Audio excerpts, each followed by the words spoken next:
جماعت اسلامی کی کمیٹی جو ہے وہ لیاقت بلوچ صاحب کی سربراہی میں بنائی گئی، جس میں پروفیسر ابراہیم صاحب، عنایت اللہ خان صاحب شامل تھے۔ پی ٹی آئی کی جو کمیٹی تھی اس میں برسٹر گوہر صاحب، علی امین گنڈا پور صاحب، اعظم سواتی صاحب اور عمر ایوب صاحب تھے۔ واحد جماعت ہے پاکستان کی جس کا اتنا کلیئر دستور ہے اور جس کی کبھی خلاف ورزی نہیں ہوئی، اور یہ دستور جو ہے یہ قرآن و سنت کی روشنی میں تیار کیا گیا ہے، اور اس میں یہ بھی لکھا ہوا ہے کہ جماعت اسلامی کبھی بھی انڈر گراؤنڈ جو ہے وہ کوئی کیمپین نہیں کرے گی۔ السلام علیکم، آپ دیکھ رہے ہیں امرا نیوز، میں ہوں آپ کا ہوسٹ عبد الرحمان۔ میرے ساتھ موجود ہیں کیسر شریف صاحب جو کہ ترجمان ہیں جماعت اسلامی کے۔ کیسر بھائی یہ بتائیں کہ کے پی کے میں جماعت اسلامی کا اتحاد کیوں نہیں ہو سکا؟ بسم اللہ الرحمن الرحیم، بہت شکریہ عبد الرحمان بھائی۔ اصل میں 9 فروری کو پی ٹی آئی کی قیادت نے رابطہ کیا تھا امیر جماعت اسلامی سراج الحق صاحب سے، اور اس خواہش کا اظہار کیا تھا کہ جماعت اسلامی کے ساتھ وہ اس طرح کے عمل چاہتے ہیں، وفاقی سطح پر بھی اور کے پی میں بھی۔ انہوں نے غیر مشروط طور پر مثبت جو ہے وہ جواب دیا تھا، اور انہوں نے کہا تھا کہ قومی مفاد میں ہم تحریک انصاف کے آزاد امیدواران جو کامیاب ہوئے ہیں ان کو آئینی تحفظ دینے کے لیے بالکل تعاون کریں گے، لیکن اس کے ٹی او آرز اور باقی تفصیلات کے لیے یہ طے پایا کہ دونوں طرف سے ایک ایک کمیٹی ہو۔ جماعت اسلامی کی کمیٹی جو ہے وہ لیاقت بلوچ صاحب کی سربراہی میں بنائی گئی، جس میں پروفیسر ابراہیم صاحب، عنایت اللہ خان صاحب شامل تھے۔ اسی طرح پی ٹی آئی کی جو کمیٹی تھی اس میں برسٹر گوہر صاحب، علی امین گنڈا پور صاحب، اعظم سواتی صاحب اور عمر ایوب صاحب تھے۔ تو یہ ٹیلی فونک ان کے رابطے رہے، اور پرسوں جو ہے وہ اسلام آباد میں ملاقات ہوئی۔ اس ملاقات میں پی ٹی آئی نے اپنا موقف تبدیل کر لیا، اور انہوں نے کہا کہ ہم صرف کے پی میں آپ کے ساتھ اتحاد اور اشتراک عمل چاہتے ہیں۔ تو جب کے پی کی بات آئی تو ظاہر ہے کہ یہ نئی سچویشن تھی۔ لیاقت بلوچ صاحب نے کہا کہ جی ہماری کمیٹی جو ہے وہ قیادت سے رابطہ کر کے اس پر مشاورت کر کے ہم آپ کو بتائیں گے۔ جب مشورہ کیا گیا تو یہ چیز ایک آئی، اور جماعت اسلامی کے فورم سے بھی مشورے ہوئے، تو یہ چیز سامنے آئی کہ اگر یہ وفاق میں کسی اور کے ساتھ کرنا چاہتے ہیں تو یہ کے پی میں بھی کسی اور کے ساتھ کر لیں، ہمیں اس پہ خوشی ہوگی، ہمیں کوئی اعتراض نہیں ہے، ان کا استحقاق ہے، ان کا حق ہے فیصلہ کرنا۔ تو یہ وجہ رہی ہے، جماعت اسلامی اس کی وجہ نہیں تھی، بلکہ خود پی ٹی آئی نے اپنا موقف تبدیل کیا ہے۔ کیسر بھائی دیکھنے میں آیا کہ امیر جماعت اسلامی جو تھے سابقہ سراج الحق صاحب، وہ جب الیکشن ہار جیت تو زندگی کا حصہ ہوتا ہے، لیکن اس کے بعد وہ اپنی جماعت سے یعنی کہ علیحدہ ہو گئے یا سیاست چھوڑ گئے، ایسا کیوں؟ نہیں، بالکل نہ وہ انہوں نے سیاست چھوڑی ہے، نہ وہ جماعت اسلامی سے علیحدہ ہوئے ہیں۔ یہ ایک انہوں نے اخلاقی طور پہ خود سے کوئی سٹیپ لیا ہے، اور ہمارے ہاں ہمارے دستور کے مطابق اگر امیر جماعت اسلامی کسی وجہ سے استعفیٰ دیتے ہیں تو اس کے مسترد کرنا اور قبول کرنے کا اختیار مرکزی مجلس شورا کو ہوتا ہے۔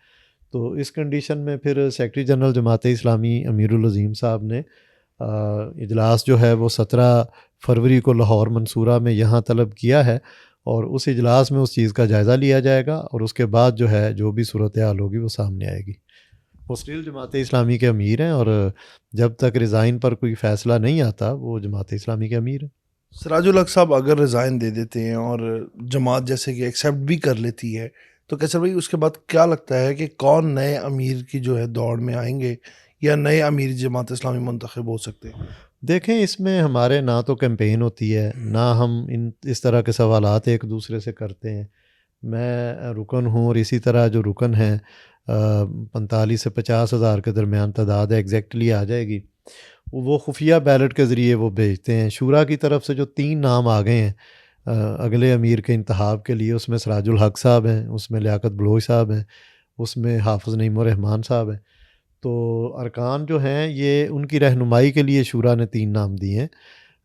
اس کے علاوہ جو رکن جماعت ہے وہ کسی اور کو بھی ووٹ معذرت کاسٹ کر سکتا ہے۔ تو یہ ہمارا طریقہ کار ہے، یہ ہمارا دستور ہے، اس میں جماعت اسلامی کا پورا طریقہ کار لکھا ہوا ہے کہ کب کیا کیسے ہوگا۔ تو میں یہ سمجھتا ہوں کہ یہ دستور جو ہے یہ واحد جماعت ہے پاکستان کی جس کا اتنا کلیئر دستور ہے اور جس کی کبھی خلاف ورزی نہیں ہوئی، اور یہ دستور جو ہے یہ قرآن و سنت کی روشنی میں تیار کیا گیا ہے۔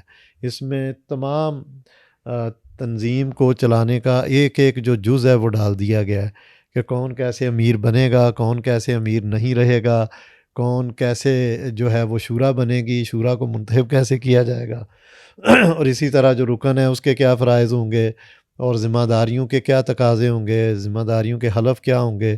کہیں اگر جماعت کے اندر احتساب کا کسی کا معاملہ درپیش ہوتا ہے تو اس کا طریقہ کار ایک ایک چیز کلیئر ہے.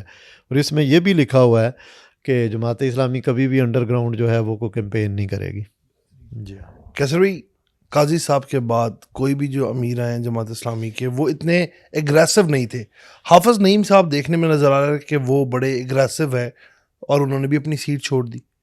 تو کیا ایسا ممکن ہے کہ اگلے امیر جو ہیں وہ حافظ نعیم صاحب ہو جائیں؟ یہ اس پر تو ہمارے ہاں یہ کلچر نہیں ہے. ہمارے ہاں مرکزی شورا نے 3 نام دیے ہیں، اب ارکان اس کا فیصلہ کریں گے.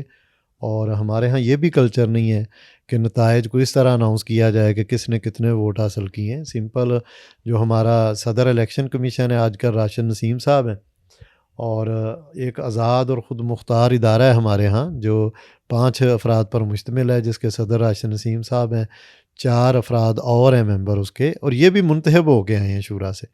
یعنی یہ اختیار پہلے امیر جماعت کا ہوتا تھا، لیکن سراج الحق صاحب نے یہ اختیار اپنا امیر جماعت کا ختم کر کے شورا کو دے دیا کہ یہ تاثر بھی نہ جائے کہیں کہ انہوں نے اپنی مرضی کے بندے جو ہیں اتنا مطلب ہم محتاط اور احتیاط کرتے ہیں.